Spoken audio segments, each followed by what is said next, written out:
Hi everyone, welcome back to my channel, Bottle Girl Diaries. For those of you who don't know me, my name is Cindy Nansiri. Today we are going to meet with my girl Elle, and she's actually going to touch on what it's like to be a Black girl in the nightlife industry. Everyone, this is Elle. Hi. So it's crazy times right now, and I definitely wanted to bring you on for that. Yeah. Even though you're my friend, some of our viewers obviously don't know you, so let's start off by just giving your nightlife experience. Also, where were you born and raised, and what pushed you to move out to Vegas? Okay. Diving right in. Okay. We're diving right in. Well, I'm originally from outside of Chicago, out south. I grew up there. I lived there pretty much my whole life, besides when I went to college. I initially moved here in Vegas to work in marketing and branding. I was hired by, are you familiar with 5 Hour Energy?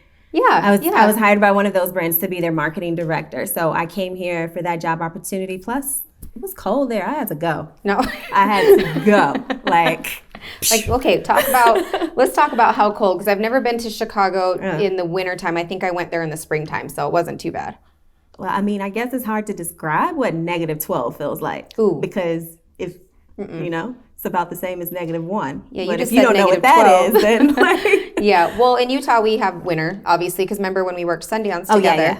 So that's where we met. But I feel like it doesn't get that cold like in Chicago. It doesn't get that cold in Utah. No, it didn't. Okay. That was nothing like It's a whole Chicago. different- There's a wind chill that, No. interacts. And Nope, I can't be the one. Yeah. Okay. So yeah, I had that incredible opportunity, and I was like, okay, let's take a leap of faith here, make the move. I came here for that job. I was doing really well. I opened the market here, and then they also had me go to San Diego, and I created their marketing department and their brand ambassadors for that brand too. Okay. There as well. And then a little bit, probably 3-4 months of me being here, they were like, we're doing some company cutbacks, and this position is one of them. So I came and secured everything, and they kind of let me go. So I was like, shoot, what do I do now? So I just started applying for jobs. I got hired over at Aria Pool. That was my first cocktailing job. And I thought that, okay. Aria got all the daddies, though. I met some girls before I started doing the whole, industry thing, and they were telling me, how much money they were making, blah, blah, blah. And so when I got hired at Aria, I thought I was going to be working at Liquid. So when we were training, I was like, okay, but how much are the bottles? And they're like, we don't serve bottles here. And I was like, oh. I was like, they do over there? And they're like, yeah. And I was like, oh. Well, then I want a job over there then. Okay. So, I toughed it out, and then I got hired at Rehab. That was my first industry job. I met a lot of great connections over there, some who I still talk to this day. And from Rehab, I did end up working at Liquid. I got hired at Liquid, and from Liquid, I went over to Hakkasan, and that's where I'm at now.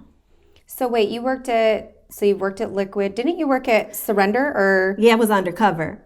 I was there at night. You were supposed to be working both. I was doing doubles. You did what's it called? What do they call it? Moonlighting or something? Moonlighting, whatever. I was doing doubles. People were like, weren't you our server at Liquid? No, that was not. That was me. My twin. That wasn't me. That was my sister. Her name's Jess. Just getting girls in trouble. Wrong girl. So yeah, I did doubles. That was kind of exhausting, but it was well worth it. I was able to save. And, that's the whole reason why we get these jobs, is to be able to save and provide. So, right. Yeah. Well, I mean, you worked at some good places, and, you obviously have a lot of experience under your belt. I just will never forget that. So the Vegas girls got flown out, because I used to be a waitress in Utah. Flew out. And that sounds, no, you guys, no, wait, did you guys we didn't get flown out. We were on a bus. Oh, so, yeah, that's right. You guys were on a bus. Yeah. Time out. But they told us, just wear all black. And so we'd put on some cute little, you guys like those high-waisted American Apparel shorts. And then we would wear bodysuits. Well, these girls showed up in 2-piece glam set. I picked those out, by the way. Bandage set with the skirt. You guys were coming to Utah, though, keep in mind. Yeah, we didn't know. We just knew we were doing bottle service, and they hyped it up, and we were like, let's coordinate these outfits. And we got there, and they were like, yeah, we're going to go buy you all some leggings, So that was a shock. But we were cute. We were cute. You guys were definitely cute, but I think it was a shocker for me. I was like, well, I want one of their outfits. Yeah, you were. You were like, I want one of that. I want one of those outfits. Like, I'm trying to make money here, okay? Yeah. So that's those were good times though. Sundance used to be, good money and good times, but I feel like it's just kind of like died out over the years. So yeah, I haven't been in a couple of years. So. Yeah. I think that what's been 2 years for me now. Yeah, because it's been about 3 for me. Right. 3 Okay. 4. Okay. So obviously right now, things have been, this year's been a little weird. And then just with COVID and just like in the last week, we were supposed to record last week, but I decided I wasn't feeling mentally there, checked in. So with the racism, the rioting, the police brutality, obviously everybody knows what happened to George Floyd. And it's just been such a heavy yet touchy, sensitive subject. So I didn't want to record last week. I didn't feel it was right, and just mentally it wasn't right. So, I think that we've had people come to Vegas and kind of question, like, why don't you guys have more Black girls in this venue? And one time one of the girls was like, well, Cindy, you're kind of the Black girl at our venue. I was like, no. It's not the same. That's not the same. Right. So I kind of wanted to get your outlook on that and kind of what your perspective is, or, your daily life of it, of how you feel in coming into this. Okay, well, I'll start by saying that I have been blessed to be given the opportunity to work for such a prestigious venue here in Las Vegas. I went up against thousands of girls and I landed here. Right. The thing is, it's kind of lonely. There's not many of me in this industry. And the few that are, the percentages compared to how many other girls are working, I'm 1 out of 50 plus. It does look away to people who come here and visit. And I have been asked by even some of our larger clients, how come I've never seen you? What's up there? And you kind of don't know how to answer because, we're given this like huge responsibility. And I don't represent every Black person or every Black girl here in Las Vegas. Everyone comes from a different background. I can only speak for myself when I say it hurts because sometimes you're put up against each other. You're like, there's that one Black girl spot at this place and you have to get it. But the thing is with Black women, it's like, if one of us wins, we all win. Like we all get in. So an applause for one is an applause for all. Right. But when you go to a venue and there's, a total of 60 waitresses and you see one token Black girl, I think that says something. But I will say this, though. It says a lot. Even when we've gone to auditions, there's also not a lot of Black girls who audition. And I wonder, are they scared? Do they... Well, the thing that, like, just from talking to some of them, they're just kind of like, well,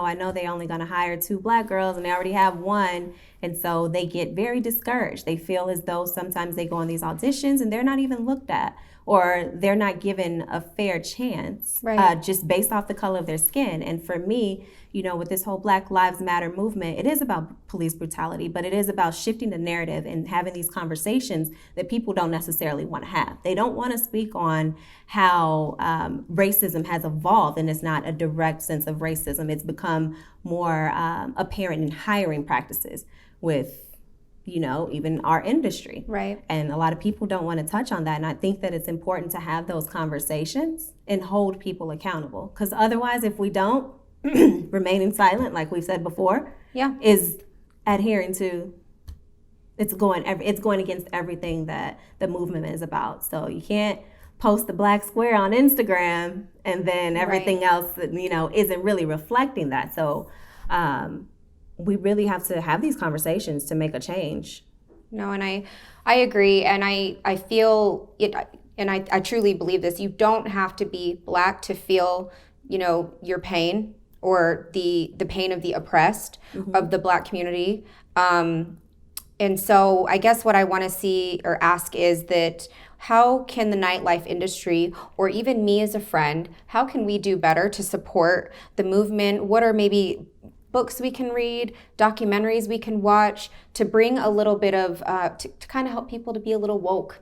Like, let's put that out there. See, the thing is, like, once again, I can't speak for every Black person in America. I can only speak from my experiences. And I've had experiences here where I've dealt with discrimination based on the color of my skin. And then it was shifted because of not who I am, but the fact that I work for the venue that I work for. And then everything was, changed once they found that out. Right. It shouldn't have to be that. I'm not a selected few. I'm not, it's not one of those situations where you're not like them, you're different. No, I'm exactly like them. I'm exactly like Breonna Taylor. My skin color is the exact same color as hers. And an officer approaching me won't know the difference or know like, oh, she works for them, she's safe. No, I'm not safe. Right. No one's safe. So one thing that the industry can do directly for right now with the protests that are going on is to donate to some of these funds that help bail people out. So the Vegas Freedom Fund is one of them, and that's here. And then there's also another one that's in California, very similar, like Los Angeles Freedom Fund. Okay. So that's a start. But another thing is having the conversations, not being afraid of retaliation or looking a certain way to your, non-Black friends, or just opening up that conversation. And I think, honestly, holding each other accountable, because I've heard some things that were very derogatory that were said to others who weren't Black, and then they told me, and I'm like, well, you have to hold that person accountable, because if you don't nip it in the bud, that's encouraging it to continue on. So we just have to have these conversations. Well, time out, and we're going to get real here. So somebody reached out to you, and we're not going to name names, but this individual, she reached out to you to do a diversity. What did she want to do?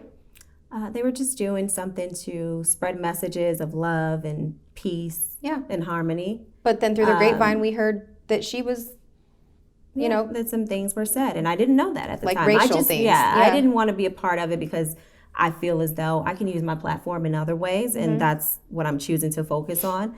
But I've heard things from a lot of people that are in the industry that make little snide remarks like, oh no, it's too many Black people in here tonight, we can't do this. Like, oh, it's too Black tonight, or oh, we don't want the hood people to come. And it's like, well, Future's hood, and y'all like his music, so, and y'all book him as an artist. So let's start there. So let's start there. There's people that you idolize, and like even some of like the athletes that you're groveling at their feet.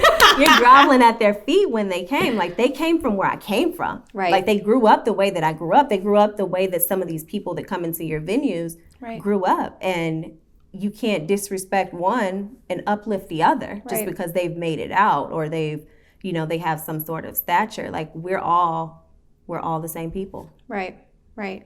Well, and I'm glad that you felt comfortable enough to like come on here and open up about it. Yeah, I mean, this is a huge risk, even for me being here. Like, I can be ostracized, I can be retaliated against in so many minute ways. Right. But I just think that it's important for me, being one of the only few Black women that work in the nightlife industry. Yeah.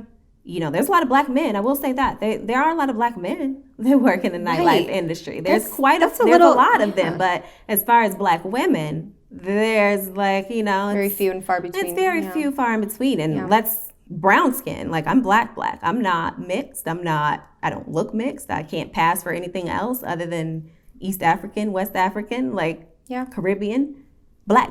Obviously, my girl, beautiful. She's Black and beautiful. So, thank you, but obviously, like I said, I'm glad that you taught me, and like, even though we're friends, it's okay to teach me, like, we got to do better with this, right? So, well, let's switch up the subject into some more fun and lighter things, because that's what we're really here for, Bottle Girl Diaries. But before we move on, if you guys want to follow Elle on Instagram, her Instagram is Elle Anjali. And, she will have a lot of good information on the Black Lives Matter movements. We'll be posting things. We both have been using our platforms as such, which I think that every influencer should be you know, kind of focusing on, you know, because Black Lives Matter yesterday, today, and tomorrow. Right. You know, and it's still going on. And this is what I don't want, is just because we are forced to watch the news and, you know, because things were shut down. I really hope that people don't forget about this movement when things get popping and busy again. And that's what I'm nervous about. I'm not worried about that, because just from seeing how long the protests are going on and the types of conversations and the level of the reach that it's getting, not once before have these large brands come out to say, hey, we support the Black community. Right. Like, you know, you can't choose sides in this. There is no picking sides. There's no, like, there is no, we support all communities. No, right now we need you to say we support the Black community. That's it. Black. Like, well, it's like the story of the black sheep in the Bible, Luke. You know, it talks about there's all the black sheep and went back for the black sheep because that's who was in danger at the time. Exactly. So that's whose lives are in danger at this time, and we really need to remember the focus on that. I know that you for sure don't believe in the vandalism and the rioting and hurting business owners. I know that you don't believe in like the certain aspect of that. I don't believe in violence against other people. Right, exactly. I don't believe in that. The looting, and that's something that I just feel is a part of this. And, you know, we live in America. It's kind of like that's what our history is based on. Some people are using this as their own agenda, though. They are. Some people are using it as their own agenda, and they're like, Black Lives Matter. And I'm like, they're all in Britain yelling it out, like, you know, and they're doing what was crazy. that again? Black Lives Matter. But you know they with us, and I'm like, yes, but like you messing up Starbucks, like that's not. Like, if y'all are gonna be stealing Louis bags, at least sell me one. Shit. Yeah, Craigslist, like okay, Louis bag for $100 sold. I'm good. South side of Chicago. Right. Deal. Oh, see, this is why. Oh my God. Well, so during COVID, obviously, I know that you have an exciting project that you have been working on, and I'm excited for you as well. So do you know, obviously, you know, are you talking about that right now, or do you want to wait a little bit till it gets closer to launch time? I'll wait a little bit closer to launch, but it's something that I'm very passionate about. Most people do know me for that, and I've been able to combine my passion for that with my background in branding and marketing, and I'm just so excited on what this project is going to mean for me and how it's going to come about. So that's been my focus lately, besides, you know, being spiritual and staying grounded through all this, and being a mom and, you know, teacher and everything else like in between with that. So yeah, I'm excited for it, and we'll talk about it a little bit more as it gets closer. But we'll definitely so we're definitely gonna bring my girl back on the channel to, you know, help promote her business. So I got a question for you, because this was the first weekend that everything was open, and you know, I was working out at 8:30 in the morning, and I get a text message from you in the group chat like, somebody come pick me up, and I'm like, pick you up? Like what?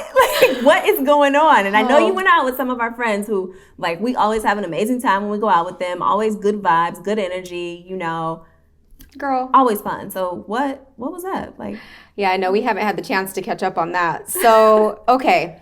So first of all, this weekend was the first weekend Vegas was open, obviously. Right. And so Friday night, I went, you know, with a group of friends that are in the industry as well. We went to Scarpetta and Barbershop. That was great vibes and such a good time. And then Saturday, you know, OG, industry person was having like a closing party. I guess he sold his house. We were supposed to go there and didn't make that because they're like, the party starts at 6. And I'm like, that's not going to cut it. So 6 p.m. 6 p.m. party. Like, I was like, okay. That's my type of party though. 6. Go to bed by 10. Now that we're on quarantine schedule. Right. So basically our friend, so let me just start here. He's a professional athlete, and he hits me up and is like, hey, you know, do you want to grab some girls to come out tonight? We're going to go to STK, and we're going to go to a lounge. We go to STK, and our friend came over to sit by me just to talk to me and say hi. And I had noticed that these girls came in, and keep in mind, this is the same group of girls that, like, when I've served tables of athletes. Bottle rats. These bitches are at Clout chasers.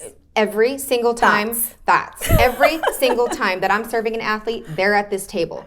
So anyways, basically our friend got up to go sit at their table because in the private dining area, there's 2 tables in STK. Okay, whatever. So we actually take a party bus from STK to a lounge, the Electra at Venetian. Cool. I haven't been there, but it's really pretty. And honestly, it was fun. It was so much fun. Obviously, it was like the only thing we could really do because the clubs aren't open. Right. So we go there, have a good time. Keep in mind, like everybody's up dancing, having a good time, vibing, taking shots. And these girls are just sitting down, just on their phones, whatever, So they just were not the vibe from the get-go. Mm-hmm. So basically they were like, hey, we're going to get in the party bus and we're going to go back to our suite and have an after party. I was like, all right, cool, And keep in mind that 3 of these people are our friends and 2 of them live here. So we're not, me and the girls that I'm with, we're not pressed to be up under them or thinking that we need to go and be groupies. Right. They the homies. Right. But they probably didn't know we were like maybe local Vegas girls. Yeah. That they might have thought that we were from out of town or something such as them. So whatever. So we're getting ready to get off the party bus once we get to their hotel. And they're like, one of the girls comes up to me. Keep in mind, I was very nice to her earlier. Like I complimented her shoes because we have the same Jordans. She was in Jordans and she looked cute and comfy. So I was like, okay, that was a vibe. But she comes up and she's like, so we're going up to their suite with them and calling it a night and like, you girls aren't coming. Okay. Never in my years of going out, time out, have I ever gotten like kind of like kicked off a party bus or kicked like out of the group. So you got kicked out. Yeah. And I was just like, well, I'm not going to fight that because like if you're so pressed to be underneath them, these dudes that are my friends that I'm not worried about, like obviously we were a threat to them, then go be great. Go be great. Was this the one with the Jordans on? Yeah. No, the other one. Oh, okay. It was her friends. Because I was like, you can't go up against a girl in Jordans because they ain't got nothing to lose. Nothing, If girl. she wear Jordans out to the club, like, ain't no telling. You're right. She would have. She was ready. All she needed was black Air Force Ones too. Then like. Right. So, anyways, moral of the story is I wrote our friends the next day and I was like, hey, like, listen, don't invite me out if you're gonna bring those girls because their energy is which is if that's what they wanted, then just go be great. Right. Like I'm not here to compete. Like I'm too old for that shit. And we're at an age where we know that like we don't have to act a certain way for these people to be attracted to us. We actually have like charisma, personality, energy, good energy at that. So don't have to try hard. Yeah. You know? Woo. Go be great. That's all I can say. Yeah. So before we wrap up today, what's the best advice that you can give girls who are in the industry and hopefully most of them are using their time wisely? I feel like we definitely have, but what's the best advice that you can give? Yeah, just, take this time off. We've never had this large of a break as a society as a whole. Mm-hmm. So I've gotten into a morning routine. You and I talk about it every day. You helped me with that. And since then, I just feel so much more grounded. Right. I wake up, I have a plan of what I need to accomplish, and I get it done. So I just feel everyone should use this time to pursue other things or focus on yourself if that's what you need to do because, there's room for growth for all of us. So hopefully. Definitely all of us will be meeting each other at the finish line. So I know. So that's all today on Bottle Girl Diaries. We were able to meet with my girl, Elle, and hopefully the information that she gave us can be useful as far as how we can be more aware and be helpful to the Black community and just do better as a society and in our industry as well.